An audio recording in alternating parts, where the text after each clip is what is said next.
we're walking through a property right now and we're getting an idea of exactly the construction we're doing. Before I had a whole team, it was just me. And I'd walk through and I'd take out my phone and I would just take a video. And I would go, here's what I'm doing in this room. And I would just walk around and go, here's what I'm doing to the window. And then I would say I need like one window, lock, and I need one vent. And then I'd take out my measuring tape and I would measure the vent. And this would all be on video. I'd be like, I need one light fixture.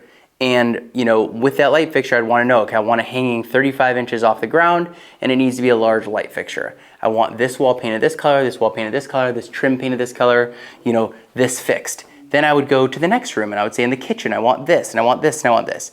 And the reason for it is I could then go back to my computer at the office and it would take me an hour or two to transcribe that video into, a list, and that list would become my scope of work.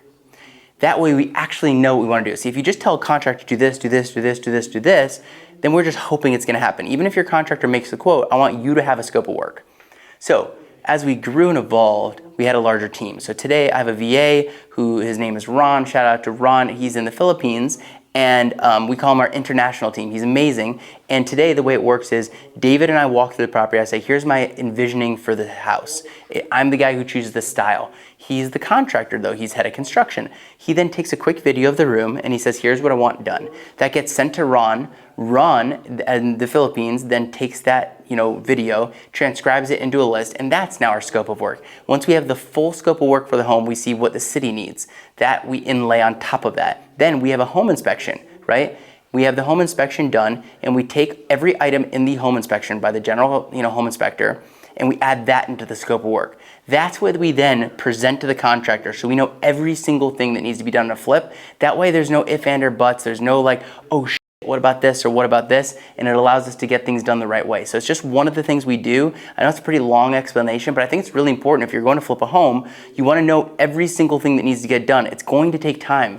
This process right now only takes us about 30 minutes, but it used to take me an entire day, sometimes two. That being said, if you're going to go make $50, $60, $80,000 in profit on this job within, let's say, 90 to 120 days, I think it's worth that day to get it done really well. It's the kind of measure twice, cut once situation. So hopefully that helps, and hopefully that gives you an idea of what you really want to do when doing an intake on a property.